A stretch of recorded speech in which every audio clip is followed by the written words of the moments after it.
Matundura, do solemnly swear that the evidence that I shall give before the Senate is respect of the matters before the Senate shall be the truth, the whole truth, and nothing but the truth. So help me God.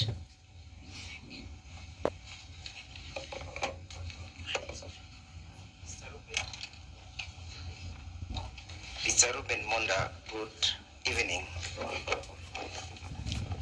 Yes, madam. Good evening. Good evening. We are sorry for having kept you waiting the whole day. Yes. Kindly pardon us.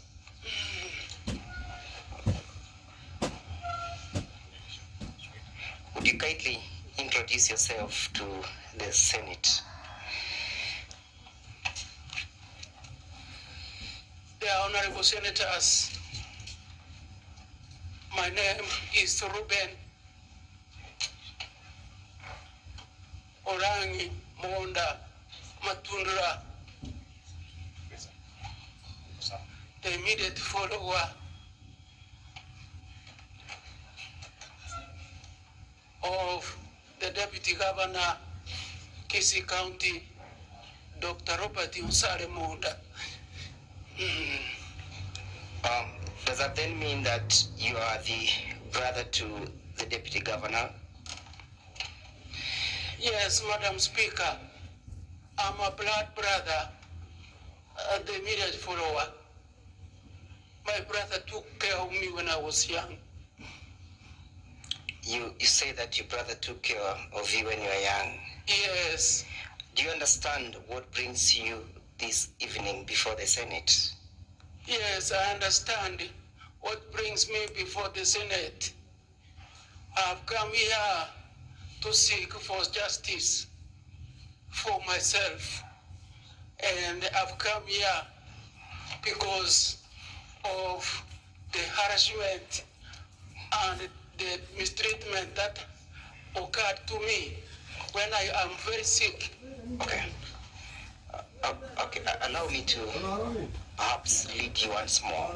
Yes. Do you understand that your brother is facing an impeachment motion? Yes, I understand. My brother is facing an impeachment motion. Do you understand the consequences of the impeachment if it were to be held by the Senate? Come again. Do you understand the consequences of this process if the Senate were to impeach him? Yes, I understand the consequences. What are the consequences? One, in Kisii County, we shall not be having chaos as we are having. We will not be harassed the way we are being harassed. So you understand that this process will culminate into him losing his seat, yes? Yes, I understand. And are you ready to take that path as a brother to the Deputy Governor? Yes, I'm ready to take it. Mr. Ruben Monda, have you come here on your own volition or you've been compelled to appear before the Senate? No, Madam Speaker, sir. Madam Speaker, I've come on my own volition. And to that effect, Mr. Ruben Monda, did you swear an affidavit dated the 21st of February? Yes, I did. I saw an affidavit. Again, did you swear that affidavit voluntarily or you were compelled? No, I saw the affidavit voluntarily. Sorry, Honorable Senators, I think the sugars are going low. That is page 257 of the bundle of document by the County Assembly. I'm so sorry, beg your pardon. 277. 257, Madam Speaker. You fight the affidavit of Ruben Monda Orangi Matundura. Yes. I refer you to paragraph 4 of the affidavit, where you say that my brother, the deputy governor of Kisii County, has had a rough relationship with the family since acceding to being the deputy executive in the county, including treating our octogenarian father with exceptional contempt. Yes? Yes. What exactly do you mean? I mean, he has handled our father, an old man who is 94 years old, in a very bad way. That made me, because I was at home, to cry and tell my brother that you can treat our father like this. And are you saying that this is a behavior he has acquired upon assuming office, or he has always been like this? He changed abruptly after getting that position, and he started mistreating everyone.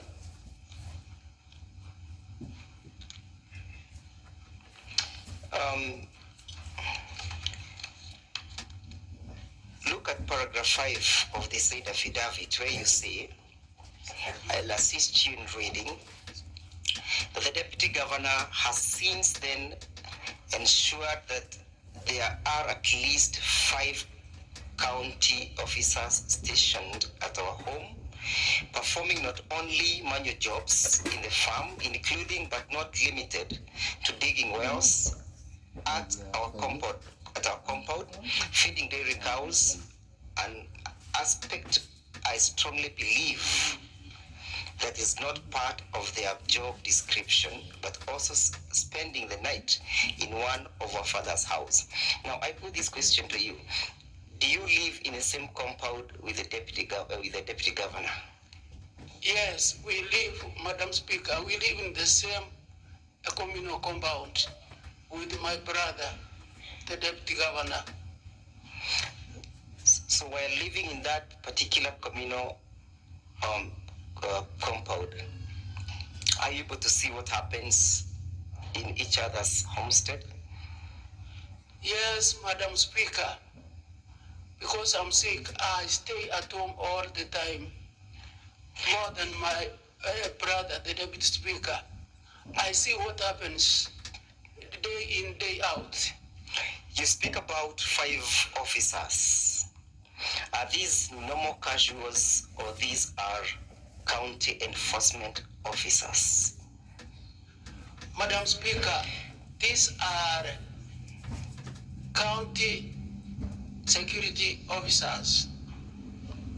How are you able to distinguish that they are county enforcement officers or security officers? Madam Speaker, they come on duty in uniform, a green uniform, every day. It is your statement, therefore, that the enforcement officers do all the jobs for and on behalf of the deputy governor, yes? Yes, Madam Speaker, they do that. And I am an eyewitness. Would you describe the kind of the jobs they undertake? Other than feeding the dairy cows and digging wells, is there anything else that they do? Yes, Madam Speaker. There are some who do the lawn mowing. There are those who dug. In fact, they deepened an existing well for our brother when I was sick. Look at paragraph 6 again of your affidavit. But before we do that, you've said that, but they also spend the night in one of our father's old house, yes? Yes, Madam Speaker. Who are these who spend the night there? The security guards who come during the night Once they finish, all of us report into the compound. They go and sleep in that house. Paragraph 6 of your affidavit, Mr. Ruben, states that my brother, the Deputy Governor of Kisii County, has made it his business to ensure that our home is an extension of the county, wherein he dictates and in misuse of the county officers has his way. Since he came into office, there has been at least 5 working in his farm. Clear demonstration that the Deputy Governor is in misusing the staffs of the county. Do you confirm that he does misuse them? Yes, Madam Speaker, I confirm. And I can give explanation how it happens. Please do. For example, Madam Speaker, on the 20th of December 2023, my brother, without me knowing, because I was splitting some timber where I wanted to plant some more trees, without me knowing, his wife came to where the Fundis were splitting the timber and called him and told him that I had cut their trees. And then my brother came without me knowing with about 20 security officers, county security officers, and about 7 national government askaris to arrest me, which shocked me. I could not believe it. So, 20 county security officers plus about 7 national askaris from Keumbu police station. Without me knowing, I was shocked. And I was arrested. Did he tell you the reason why they were arresting you? He never told me the reason. He just told the askaris because he was the one who was leading them to the shamba. He's the one who was leading them to the shamba. You mean he was present at that particular time? And yes, Madam Speaker. When you say he's the one who was... He said, we didn't come here to argue with anybody. We came here, Askar, can you do what you came here to do? And the Askaris told me you are under arrest. Which Askaris told you that you are under arrest? The National Police Service or the county enforcement? Whom was he commandeering? He commandeered the Deputy OCS Keumbu and also the Deputy. I'm asking between the county enforcement officers and the national police officers, whom did he order that you should be arrested? I repeat, he told the Deputy OCS Keumbu and also the Deputy, I think he's the Deputy for the security officers. Which security officers? He told the... Which security officers in particular? I think I've said that somewhere. Yeah, you know, we have 2 groups here, Mr. Ruben. We have that's 20. What I'm talking about. Yes. The 2. Yes. I'm differentiating between these 2. So I'm saying the deputy...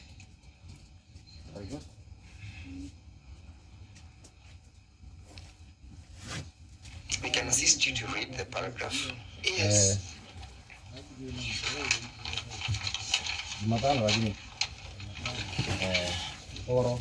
Forgive me, Madam Speaker, because I'm unaware.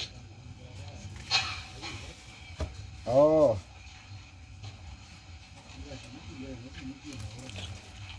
Just to refresh your memories, Mr. Ruben. Yes. We have two groups here. Yes. We have 20 county enforcement officers. Yeah.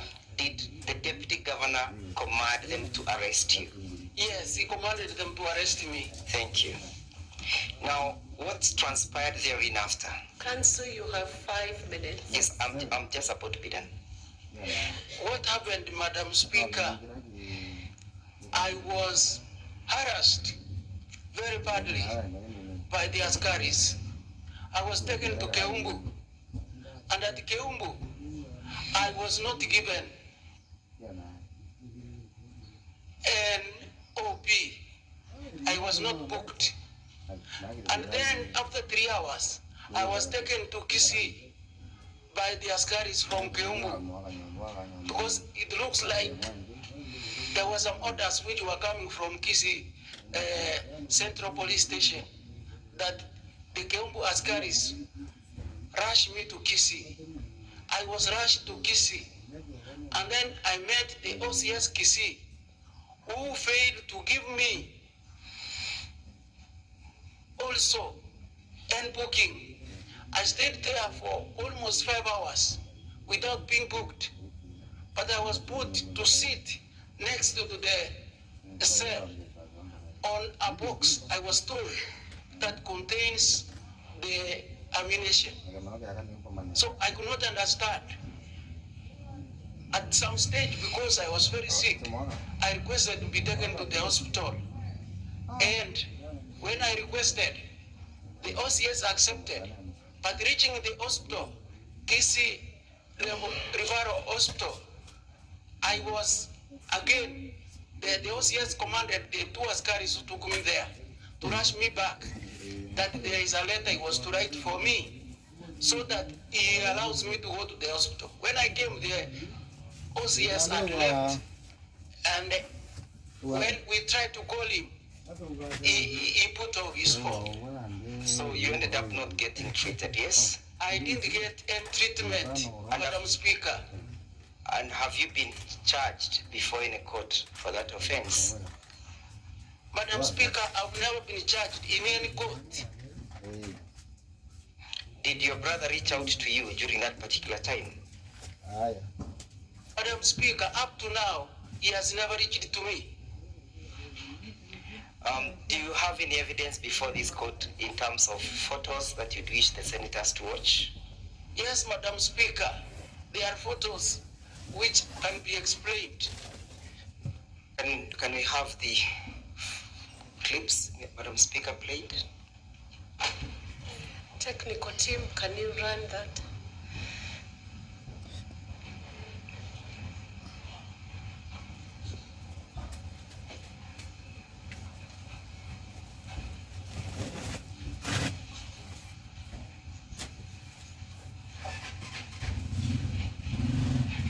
So we can begin there. What is happening in that particular photo? That photo is when I was put in the Land Rover for Keumbu. I'm being that time now we have reached Keumbu, and now I'm being rushed to Kisii. When was it? Central Police. This was after I stayed for 3 hours at Keumbu. Now orders came that I should be rushed to Kisii. I can see, excuse me, I can see a person hanging just next to the pickups. I think the door, yes? Can you see that person with a brown shirt? Brown shirt, yes. Was he? I don't know him by name, but if I get him, I can. Yeah, but what is he one of the enforcement officers or is a police officer? That one is an enforcement officer. From the county or from the national government? So from the county security team. Where are the rest? You spoke about 20 of them. What happened to the rest? The rest, Madam Speaker,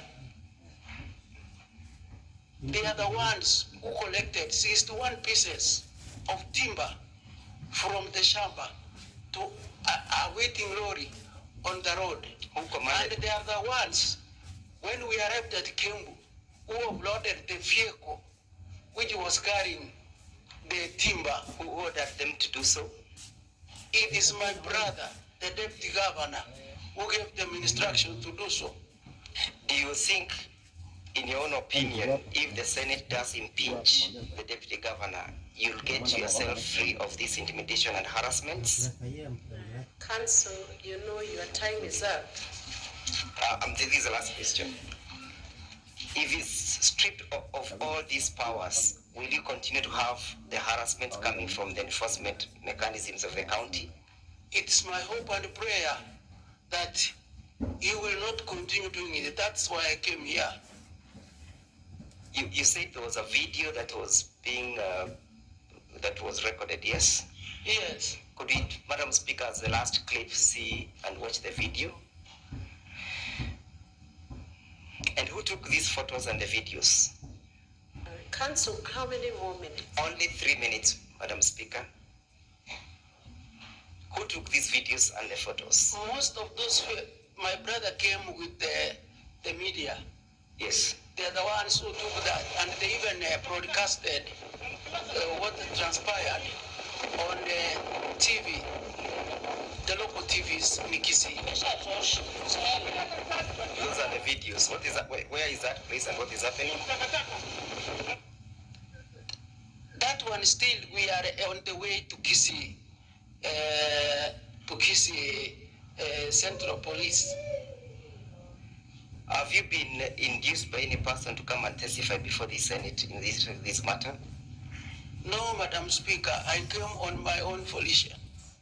Finally, should a government officer, state officer, or public officer use these powers in that manner that your brother did? Madam Speaker, I came because of the harassment and the abuse of office, misuse of power against me by my own brother. That's why I came here. I want to get justice. And the justice that I want, if my brother can be removed from office so that he can come to his senses. And I'm praying for him so that he can even see the kingdom of heaven. We're sorry about that, Mzee. We're so sorry.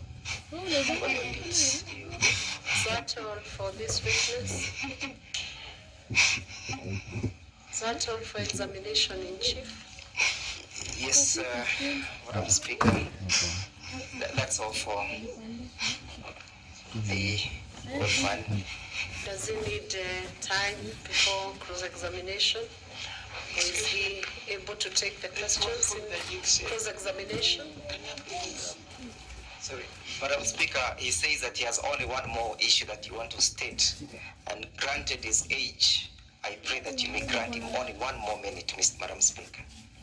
Madam Speaker, since that time, I felt sick. I was brought to Nairobi Coptic Hospital, where I stayed for 3 weeks, and I spent a lot of money. And I'm now on injections. Right now, I've done 3 injections. I have a 41 to do, and I have so many drugs to take. I'm seeing my life is in danger. That's why I decided to come, because he has mistreated me many times. I forgive him, but this time around I said I must come on my own volition. Thank you, the senators, the honorable senators. Thank you. Mr. Ruben, you be asked questions by the counsel for the deputy governor. So I'm on the mic. I'm sorry, yes. Madam Speaker. Where did he fall sick? He said he fell sick. Yes, Madam. Yes, I fell sick after thinking very hard for almost 1.5 weeks of what transpired. And one of my brothers came home, and he's a doctor. He took my pressure. Me, I was fighting, thinking that it is only my sugars which are bad. And my pressure was reading over 200. And they told me, you are very sick. You have to be rushed to hospital. That's why I was brought to Nairobi. And before, I didn't have such kind of problems. I was not injecting even myself. I was not on these injections. I was not on the many drugs. I was taking just a few tablets to control my sugar and my pressure. But right now, I'm in a very bad shape. Even my legs are swollen.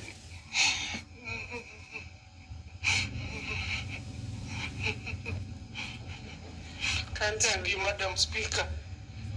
Thank you. Thank you, Ruben. Yes, Madam Speaker. You can have a word with him. Explain to him he's going through cross-examination now. Mr. Ruben.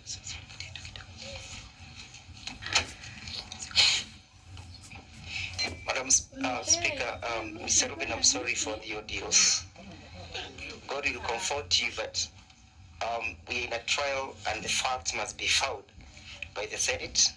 You will therefore be asked several questions by the opposing counsel. I kindly request that you do compose yourself. Thank you. Thank you.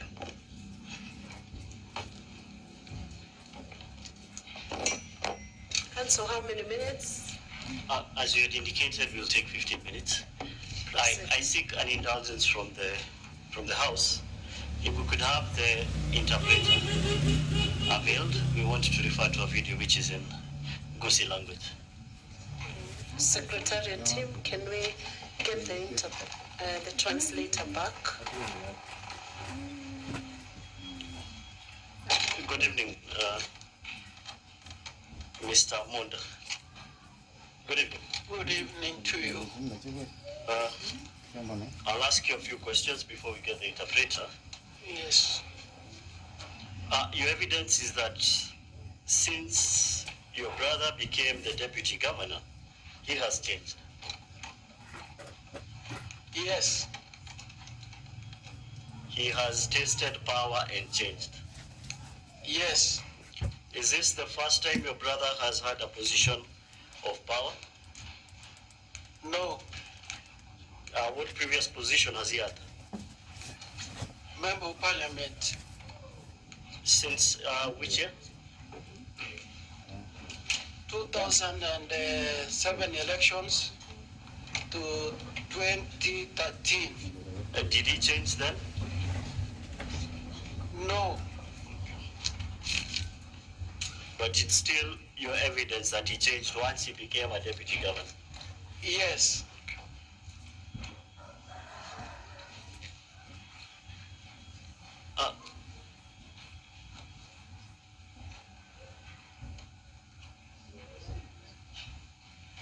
Madam Speaker, we shall be referring to one of the videos that we were supplied by the County Assembly. Maybe I can give the title for the... It's a clip with the name Monda Arrest Brother Over Firewood. Yes. Maybe that one can be played. Yes. Before we play that, Bona Ruben, you can confirm that this was recorded after your arrest. It started in the farm when I was being I'm arrested. saying the video we are referring to. Was it? Yes, it started being recorded when I was in the farm. Okay.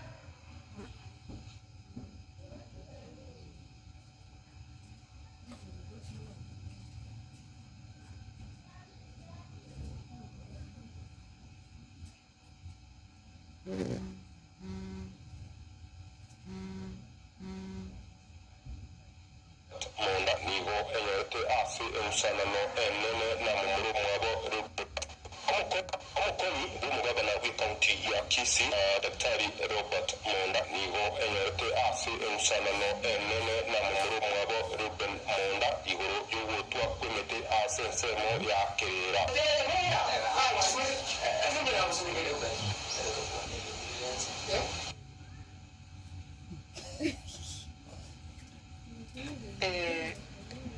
Mr. Ruben, you will wait until you are asked questions. That's when you respond. But let's have the translator give us a translation of what has happened. Thank you. Thank you, Madam Speaker. My name is Duncan Abuga, a professional journalist from the Kenya Broadcasting Corporation under Mito FM, and I'm ready for the interpretation. Please, if you can replay that. Omukoni w'umugabana w'ikaunti ya Kisii, Daktari Robert Monda niho eyote afi ensanano enene na mumuru mwabo Ruben Monda iguru y'ugutwa kwimete asensemo ya kerera. Post that. It's a narration by a reporter. He says the deputy governor, Robert Monda, is in conflict with his brother on the cutting of trees. We can proceed.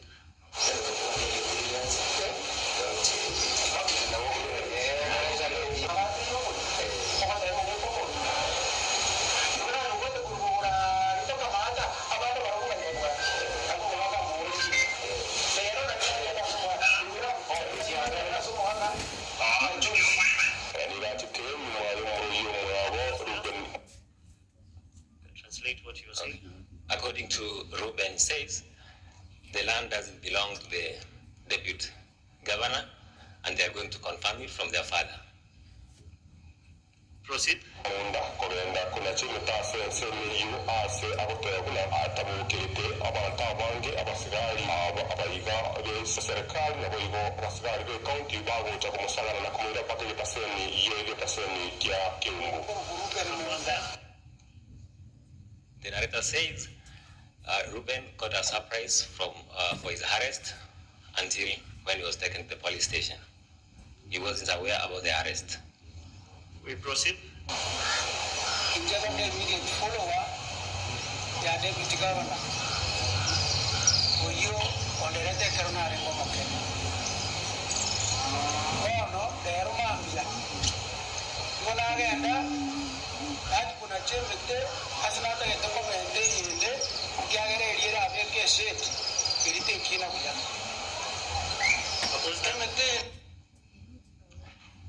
Ruben says he admits facts. His brother, the deputy governor, raised him well when he was young, and then on that same day he went to cut down the trees which he planted himself. Proceed. Yours. No more Yavana, the one speaker, Baribaro, Motorama, Red Commit. One speaker by leaders who was Uganda. Nanki the Grand Redera. The Medea, Ninja Smegate. Nkamatabi ejere kujirora byagara karimiro kare abazi makera kwa chiringi eruzinta 300 Yaruto yabuna ni yarosime pemeteyo aniho asinitwe sababu ya murumu yabo oyenda koleta basigari na kumubwata eliyo kumwira sigata senki abasigari. Pause the video. Deposit. Yes. Now Ruben says his brothers will confirm that the land belongs to him and the trees belongs to him, and there's some piece of land where the deputy governor owns and him himself, Ruben, owns the land. Proceed.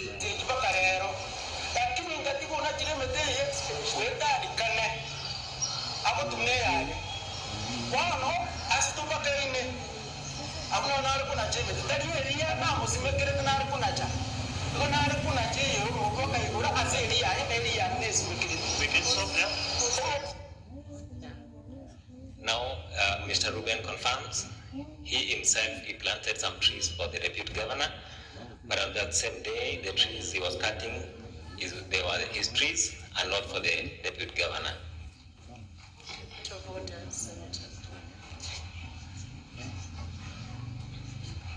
Madam Speaker, I have the benefit of understanding the language. I come from Kisii County.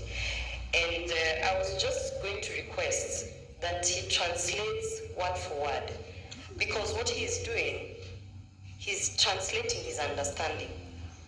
So if they could play it in small bits, so that he just says that he has said ABCD instead, because what he's doing, he's understanding, and then he's giving us his understanding. Yes. Your comment on that.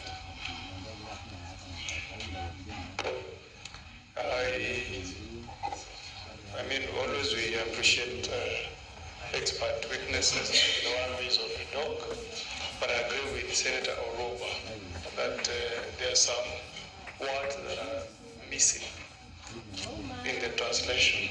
So I'd rather he gives us a direct translation, other than it's kind of giving us what the things he has captured from the speech.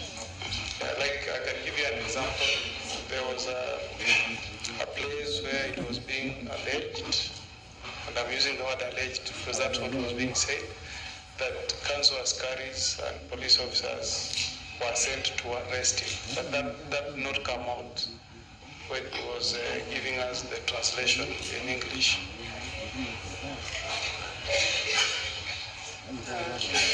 Expert witness. Just repeat exactly what you said in the video without transposing your understanding.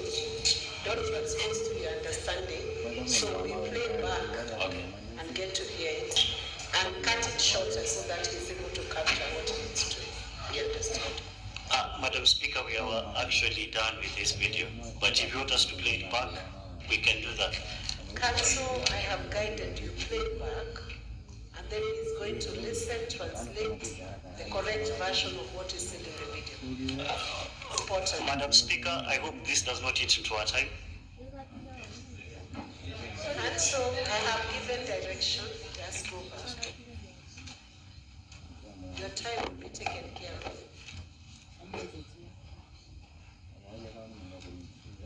We can play the video. Gavana wa kaunti ya Kisii Daktari Robert Monda nigo yote ase msalano nene na murumu wabo Ruben Monda igoro yugo twafumete. The narrator says the deputy governor of Kisii County got himself in a conflict between his brother on the issue of cutting trees. Proceed.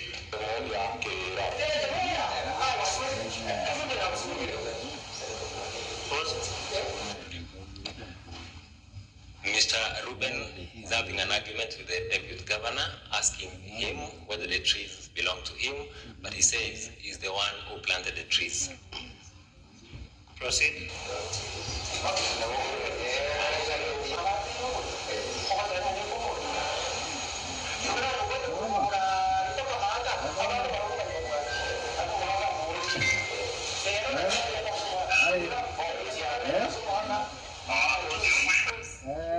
Mr. Ruben is arguing with his brother, the deputy governor, saying the deputy governor is clearing all the land from the road toward the down, and he's saying that they will know the truth today from their father.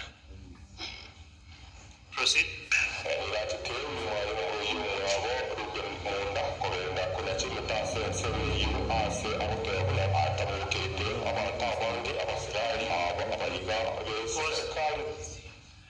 Here the narrator says, Mr. Ruben said that he went to cut down the trees, and then after cutting the trees, he just got a surprise from the police officers who came to arrest him because he was cutting down the trees. Proceed.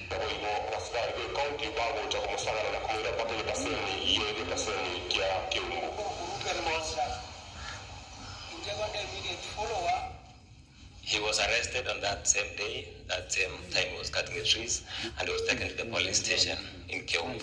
This is the narrator. Yeah, as the narrator saying that. Now we can proceed.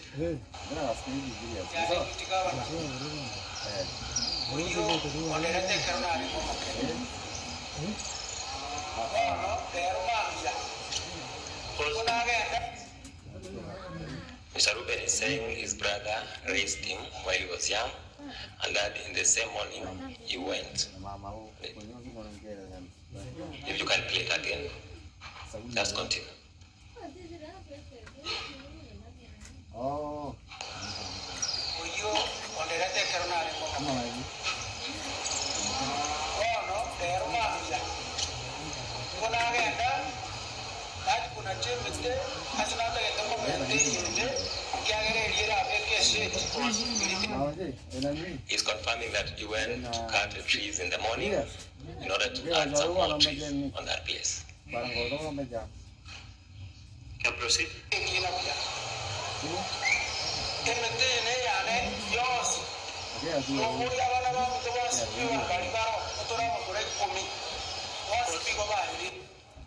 He's saying they can confirm from their brothers that the trees belongs to him and he is the one who planted them. Proceed. Can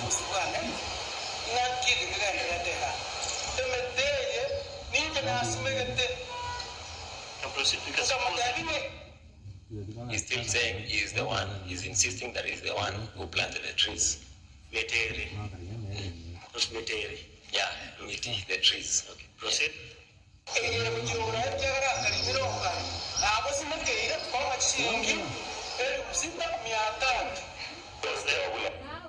He's now saying there is some part of the land where he planted trees for the deputy governor, and the deputy governor was to pay him the amount of 6,300 for the trees he planted for him. Proceed.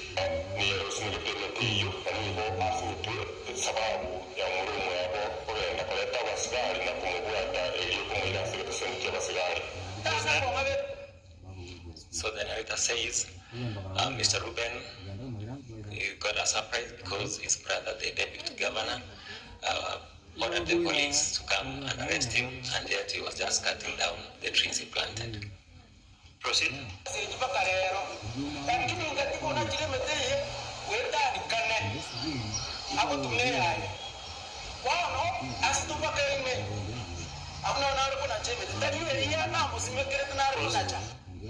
Mr. Ruben is saying previously the deputy governor has been cutting down the trees for about 4 times, but on that same day, Mr. Ruben was cutting down the trees on some little bit of boundary between him and his brother's land.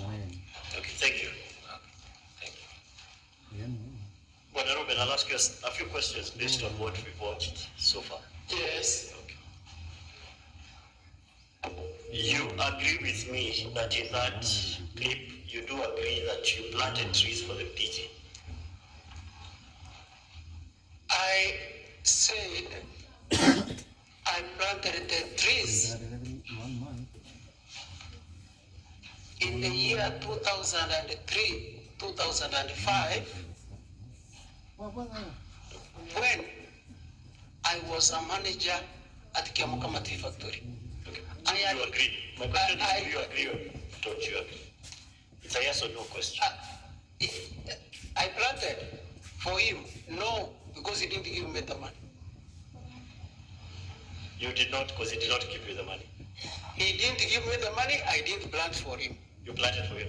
I didn't plant for him, I planted for myself because he didn't give me the money. Do you also confirm that the trees you are cutting, according to your own statement, were at the boundary between your property and the deputy governor's property? I'm talking about the boundary. He used to dig one side. Sometimes back, I was digging the other side. I was telling him, give me money to go and buy you seedlings. I plant for you this side where you were where you were digging. But he didn't give me the money. I bought the seedlings myself. I came, I planted. Then I told him, give me 6,300. He didn't give me. How did the trees become his? You planted them on his portion. I planted the trees on the whole portion where he was digging long time and at that time. Okay, so you planted on his portion. We can stop there. Now, I'll ask you about this video in the statement that you made. So is the video you were watching? Yes. Was this recorded before or after you were arrested? But as Musika, this is the same day I was arrested. This is at the Keumbu police station where I made this statement. You are sure of that fact? Yes. Okay. Were you?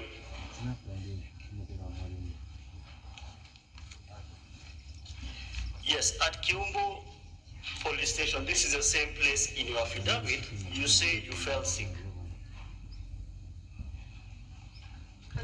I felt very sick.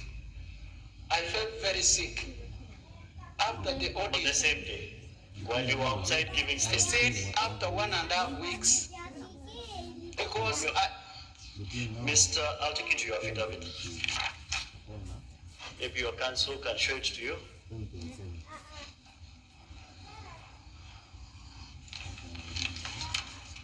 Or you have a copy.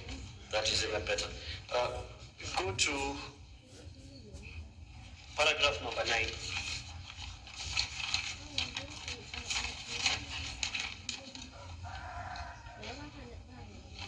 Paragraph 9. That is where you say at 18:30 hours, the OCS Keumbu denied me bail despite suffering from high blood pressure and diabetes, and I was transferred to Kisii. So you fell ill at Keumbu police station. I did. You fell ill at Keumbu police station, according to your affidavit. Madam Speaker, I said I was sick, but not as sick as after 1.5 weeks. I was using drugs, I said. Okay. Tablets only. I said that. So if we are to believe you, this arrest did not cause you to be sick. You got sick a few weeks later. I repeat, Madam Speaker, I'm diabetic and I have pressure. But I was not as sick before the ordeal. And I came to realize I became very sick when I started fighting only sugar. But the pressure had gone over 200. I said that. We can move on to the next issue. You were referred to a video, to a clip, a photo, where you were showing someone in a brown.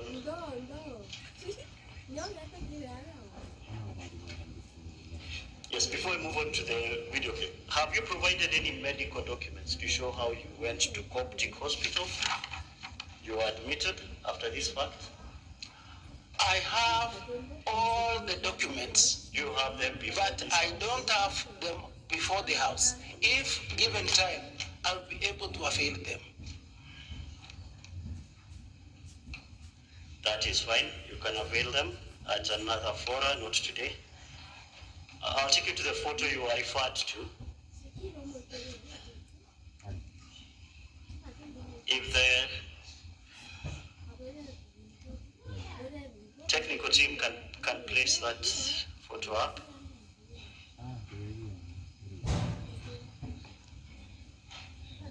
If they can highlight just the name of that particular photo, the description of the photo, it's described as a still.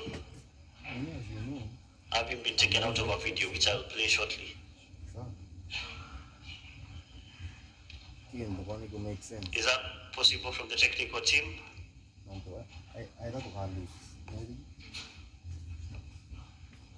So you have to be more specific which photo you are referring to. It's the same photo, the one that put up. But it's okay, we can move to our video referred as Arrest 001. Technical team.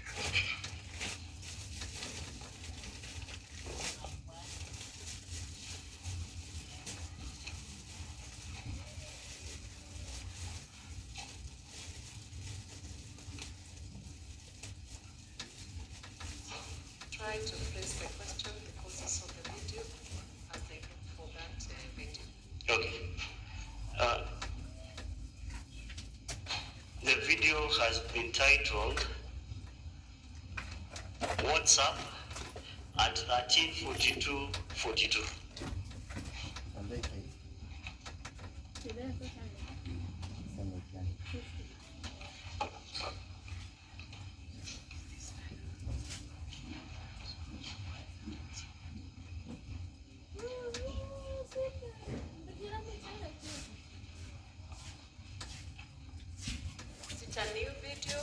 old video that was played? It's part of the videos that was applied. It's there were two folders. One was for photos, one was for videos. It's the third video. Because your time is up, so I'll give you 2 minutes to finalize. It's the second.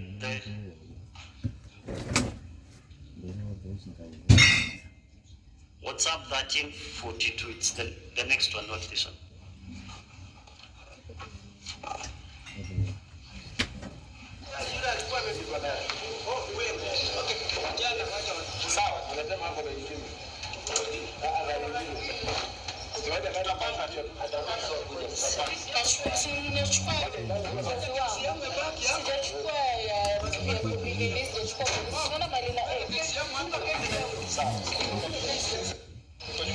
Yes, we can pause that. Ruben, you said there were county enforcement officers during your arrest, which is this. The photo you've shown us originated from this. Can you identify those county officers you are referring to in the video from which that still was pulled? Madam Speaker, the photos is showing here are the ones when I was being rushed by the police to Kisii, and none of the county officers went to Kisii, apart from one who was in a brown shirt.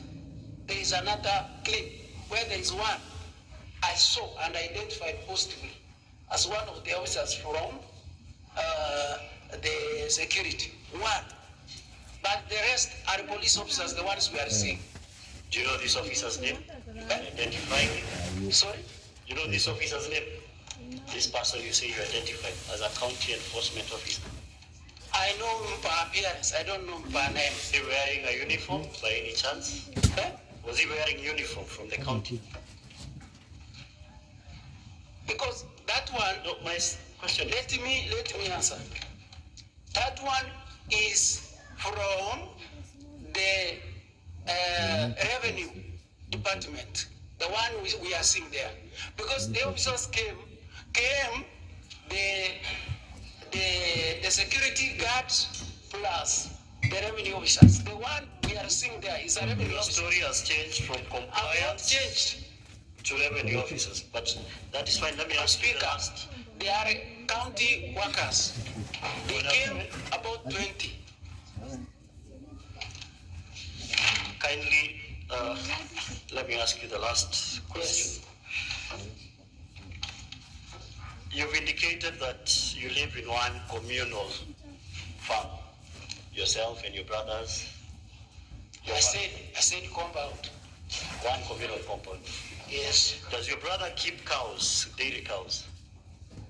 Yes. How many dairy cows does he keep? 3. 3 dairy cows? Yes. Where exactly does he keep them? Next to our communal compound. Next to your communal compound? Yes. On his property? Now, the land where we are living all belong to our father. None of us has been given a piece of land. None of us. Even where we have planted the trees, all the land belongs to our father. So I'm asking you to designate. You see, the property is big. Where are these cows being kept? Because if I go to your compound, or this house goes to your compound, they want to see these cows you're referring to. You come, I show you. Okay, so these cows, before the governor became the deputy governor of Kisii, were these cows still there? Mr. Ruben, you must try to answer the questions without proposing a visit to the council. Thank you, Madam Yes, Madam Speaker. what I meant, Madam Speaker, yes, I can show him where they are. Okay, were the cows there before he became deputy governor, or they came after with the county enforcement? Sorry? The cows were there before or after he became deputy governor? The cows were there even before. Yes. And before they were still being taken care of? Sorry? They were being taken care of before he became Yes, they were being taken care of. He had employees to do this? Sorry? He had employees who do this? He had his own employees, yes. He still has employees? Now he's using the... Does he have employees? That is my question. I've said no. You've not said anything. Does he have employees on the property?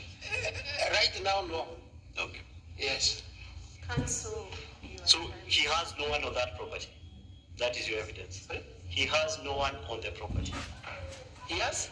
No employees on the property? The employees who are there are the county workers. I've said 5, I see them every day, 5 workers, about 5. Okay, what do these 5 workers do? And to be more specific. So I have indulged you. Madam Speaker, just this last question. That your last question. Thank you, Madam Speaker. Yes. There are those who man the gate. They come in pairs, 2 from morning to around 6 in the evening, and 2 during the night. So those are 4 officers. 2 during the day, 2 during the night, who man the gates. Yes? I'm saying 2 during the day, 2 during the night. Those are the ones who are manning the gate. Yes. Then we have 2 who are called gardeners. Yes. Continue. Then we have 1 who cooks for the governor, deputy governor. So I'm saying a minimum of 5, at least 5. So they can be more, depending on the day. Thank you, Council. Thank you, Madam Speaker. I had sought just indulgence with one question, because that one was in the middle of being answered. It's a simple question. It's a yes/no question. Council, we Madam Speaker, I seek. ask that one question, and that is it. I'm most obliged. Bwana Ruben. Yes. Have you ever supported your brother politically? Sorry? Do you support your brother politically? Right now, no. Ever? No. Okay. I will never do it. Thank you. Thank you, Council. We can have examination in chief. How many minutes do you need? 5 minutes? You can begin now. Brother Ruben, good evening. You have been shown a video that you were the one who was speaking in Kisii language, right? The one who was speaking? There's a video that has been played. Yes. And the video spoke in the Kisii language. Kisii? You spoke in the Kisii language on that video. Yes, yes. Do you agree with the interpretation that was given by the gentleman? Some places he was not doing well. Would you kindly point out the issues that you spoke to? Did you mention something to do about 20 enforcement officers on that video? The 20? On that video, yeah. Did you mention something to do with 20 enforcement officers? Yes. What exactly did you mention? The 20 on the clip. Yes, on the clip. What did you say on the clip about 20 enforcement officers? Now, I spoke in Kisii, and I was asking my brother, because this clip, the way it has been done, it was done by the media, not me. But if they brought the whole clip the way it was. But what did you say, Bwana Ruben? Just say on the clip. I said that I was asking my brother, why all this, the police, why all this, the county workers? Because I was surprised. All those could not come for me alone, and I was sick. Mr. Ruben, just repeat exactly what you said on the clip so that the senators can understand your own version of your translation. Now, Which part of the clip? Where you mentioned 20 enforcement officers. Where I mentioned 20. Or do you mind really play the clip, Honorable Speaker, for just 1 minute? You know, I was not telling my brother. When I was doing the affidavit, is when I gave the numbers.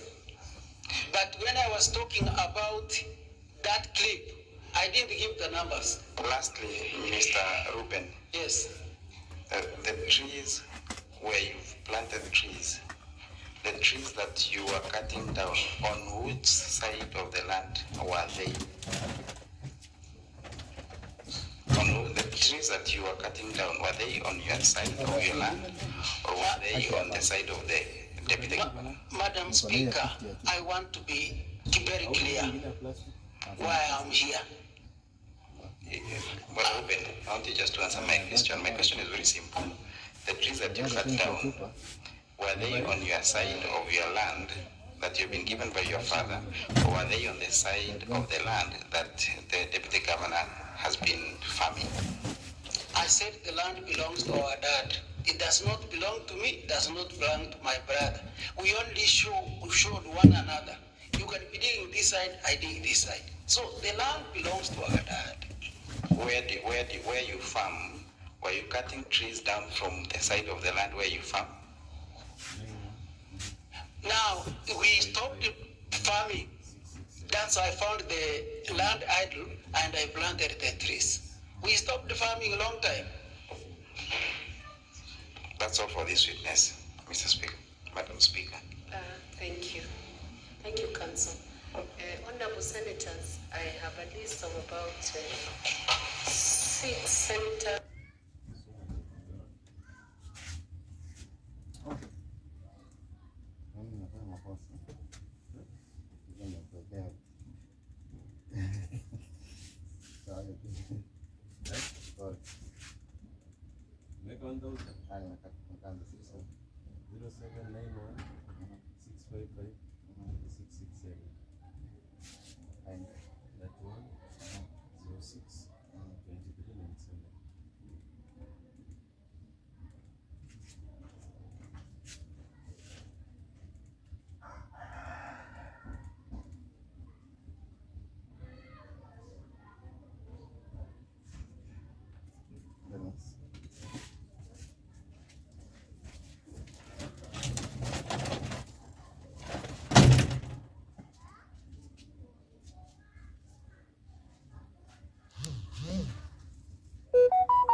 New innovation, L'Oreal Paris Glycolic.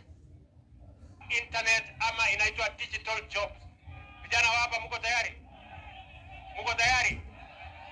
Mko tayari? Mimi nataka mnisikize vizuri. Pale kwa ICT Hub, kujifundisha kazi ya digital job inachukua mwezi mmoja peke yake. Baada ya mwezi mmoja unafinya kompyuta, unapata dola, unaweka kwa mfuko, dunia inasonga mbele. Wewe mtu ya Bomet utashindwa kufinya kompyuta wewe. Na ukishinda kufinya kompyuta nitakusaidia na njia gani sasa? Tumeelewana? Hiyo story ya tamnegele mko hapo. Mumeipangia. Mumejipanga vizuri. Vile vile mimi nataka niwaambie hivi.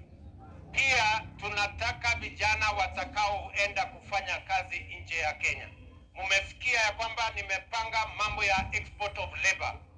Na waziri wa wizara ya mambo ya labor, we are signing 19 bilateral labor agreements with different countries because the Kenyan human capital is the best anywhere in the world. And that is why we are going to use the talent, the knowledge, the education, the expertise of the young people of Kenya to drive our economy through export of labor. Na mimi nataka niulize vijana wa Bomet. Kazi ikipatikana hapa Bomet mtafanya? Ikipatikana Nairobi mtafanya? Ikipatikana London mtafanya? Ikipatikana Berlin mtafanya? ikipatikana Canada mtafanya. Si tulikubaliana kazi ni kazi. Wale wanasema wanakubali kazi ni kazi, nione kwa mkono. Sawa sawa. Nasikia kuna watu ya upinzani ati wananipiga makelele ati nimeenda kupanga kazi ya vijana kule ng'ambo. Sasa wewe, mimi nataka nikuulize wewe mtu ya Bomet. Kwa sababu hao watu ya sijui kuzimia ati wanasema ati hawataki nipange kazi, muende mfanye kazi nje, ati kwa sababu wamepanga maandamano, muende maandamano. Hata wewe kama ni wazimu kiasi gani, kati ya kwenda kufanya kazi Marekani na kwenda maandamano, wewe utaenda kufanya kazi wapi? Unaenda kufanya kazi kwa maandamano? Hiyo ni ujinga ama ni ukumbavu ama ni ushenzi ama ni yote tatu? Ile ni bure kabisa. So mimi nataka niwaulize watu wa Bomet, tumeelewana? Mimi nataka vijana mnisikize vizuri. Mimi sijakuja hapa siasa